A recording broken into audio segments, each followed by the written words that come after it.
welcome to the deep dive.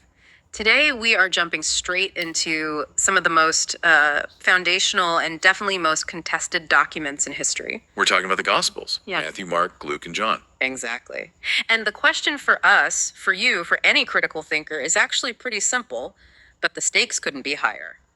How reliable are they? Are we reading history or are we reading theology written decades after the events? It's a huge question. And our source material today really sets up this clash of ideas perfectly. We're looking at the debate between two major scholars, Bart Ehrman and Peter J. Williams. Right. One scholar whose work led him away from his faith, and another whose work affirmed it. And that's what's so fascinating. You have two brilliant minds looking at the exact same words on the page and coming to, well, polar opposite conclusions about what's true. That's the tension we want to unpack for you. Is that gap, the time between Jesus's life and the actual writing, is that a fatal flaw? The classic telephone game problem? Or, as Williams would argue, are there clues hidden inside the text itself that actually point to its reliability? Okay, so we have to start with that time gap. The chronology is everything here. It's really the engine for all the skepticism. It is. Ehrman lays out what is pretty much the mainstream scholarly view on the dating.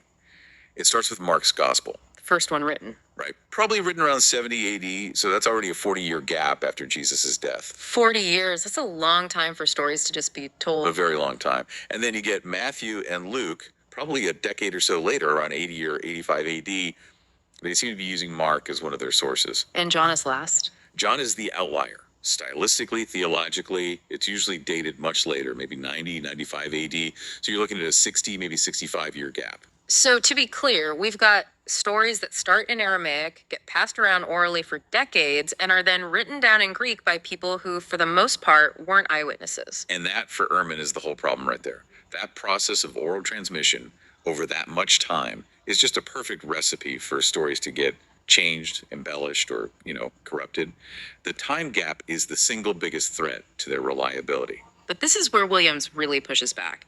He doesn't just offer different dates. He questions how we get to those dates in the first place. He does. He has this great line where he says the Gospels don't come with dates on the cover. His focus shifts from the timeline to the authorship. The traditional authors, Matthew, Mark, Luke, and John. Yes. And Williams makes a really interesting point. He says, look, if you were a later community trying to invent an authoritative text, why on earth would you attribute it to Mark or Luke? They weren't the big names. Not at all. They were nobodies compared to, say, Peter or James, the brother of Jesus. If you're forging a document, you pick a rock star, right? That's a strong point. It feels counterintuitive to pick a lesser known figure. So Williams's implication is that these names are probably authentic. Yeah. And if Luke was a companion of Paul, or Matthew a disciple, then the writing has to be happening much, much closer to the actual events. Which would shorten that time gap and reduce the chance for corruption.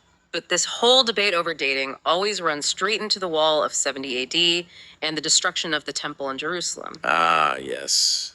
The great litmus test. Because Jesus seems to predict it, and skeptics say, well, obviously this was written after it happened. It's a retroactive prophecy. And this is where you can't escape the role of presuppositions.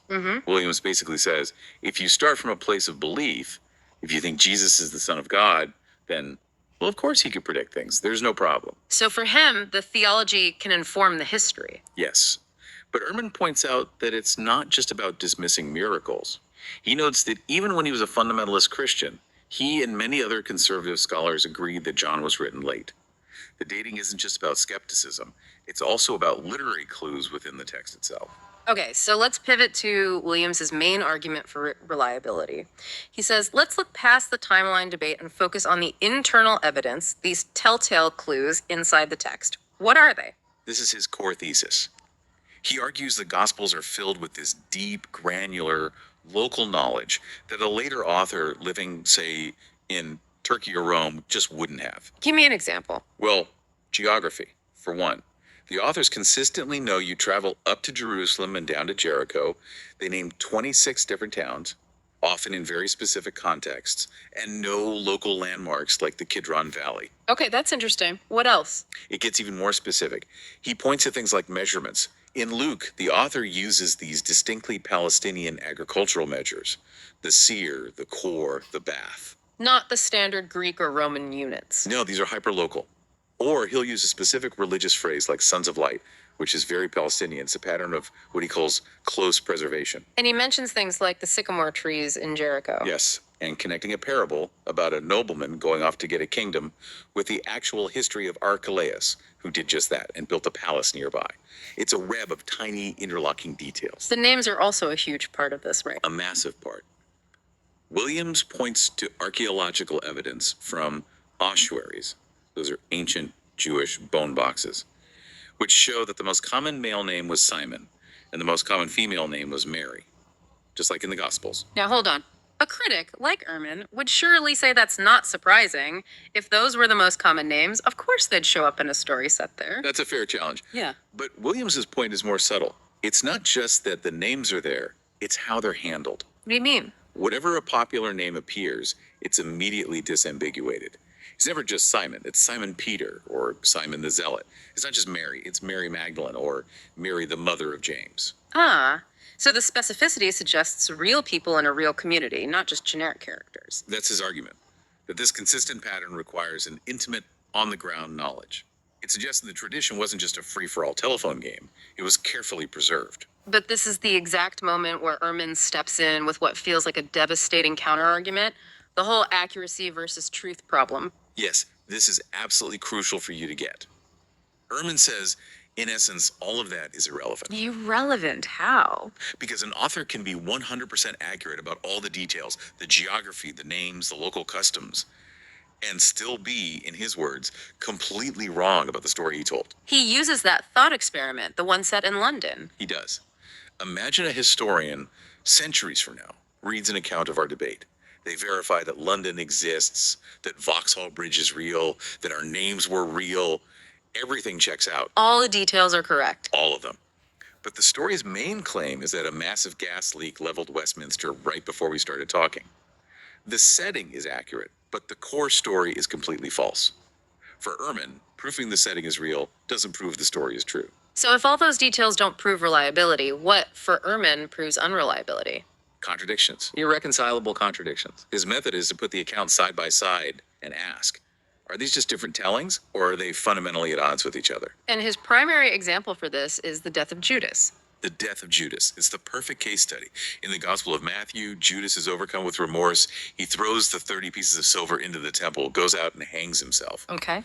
The priests then take that blood money and use it to buy a field, which they call the field of blood. Got it. What's the other version? The other version is in the book of Acts, written by Luke. Whoa. And it's totally different. In Acts, Judas buys the field himself with the money. Then out in the field, he falls headfirst. His body bursts open and his intestines break open. Wow. And the field is called the field of blood, not because of the money, but because of Judas's blood spilling all over it. Those two stories can't both be true. They contradict on the cause of death hanging versus falling and bursting open and on the reason for the field's name. They are, in Ehrman's view, irreconcilable. This is exhibit A for how oral tradition creates conflicting narratives over time. I have to say the imagery there is so visceral. A man hanging himself versus falling and having his guts spill out. It's shocking. How does Williams even try to square that circle? He argues the data is underdetermined. He says we don't have all the facts, so we should approach the text with charity and try to find a scenario where both could potentially be true. Which leads to his rather dramatic reconstruction. It does. He suggests, what if Judas hangs himself, but the rope snaps and he falls headfirst, maybe onto a sharp rock, and his body bursts open upon impact? So you combine the goriest parts of both accounts into one single horrific event. That's the idea. He's not saying it definitely happened that way, just that it's rationally possible and therefore not a proven contradiction. But Ehrman's response to that is that you're leaving the world of history. You're inventing completely implausible scenarios that never happen just to save the text from contradicting itself. And that really gets to the philosophical core of their whole disagreement, doesn't it? Williams believes in rational trust and argues that academic history is often biased towards skepticism. He calls it a hedge fund managing approach. Right, where being skeptical is always seen as the safer, more intelligent bet. Whereas Ehrman says, history is not done by coming at it with a theological presupposition about what had to happen. If you start by assuming there can be no mistakes, you're not doing history anymore. And this clash plays out most clearly when they look at the words of Jesus himself. Yes, the developmental argument. This is huge. Ehrman points to what looks like a clear chronological evolution in what Jesus talks about. How so? In the earliest sources, Mark, in the hypothetical Q source, Jesus' main topic is the coming kingdom of God. His message is, repent, for the kingdom is at hand.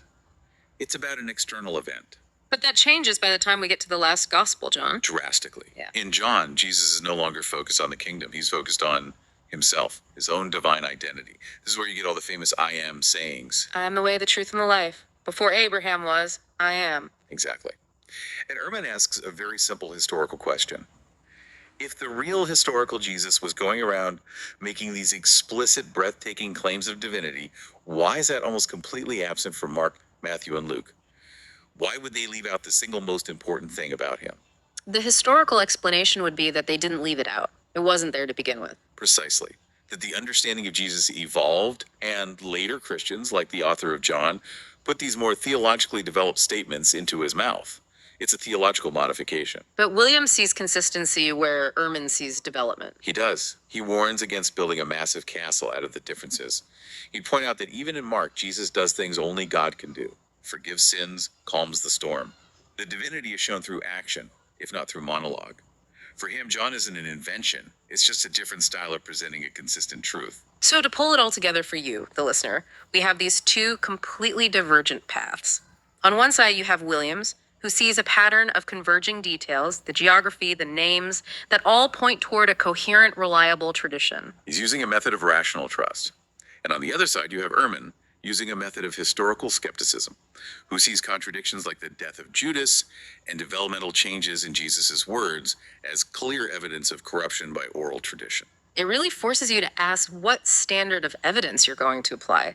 Do you look for internal consistency and give the text the benefit of the doubt?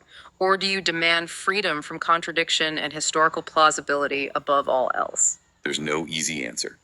It shows how two brilliant people can look at the same data, but their starting assumptions, whether you call them theological or methodological, will determine the conclusion they reach. And it leaves you with this final, really provocative thought. Jesus is arguably the most influential figure in Western history, but the debate suggests his most famous words about himself might not be his own.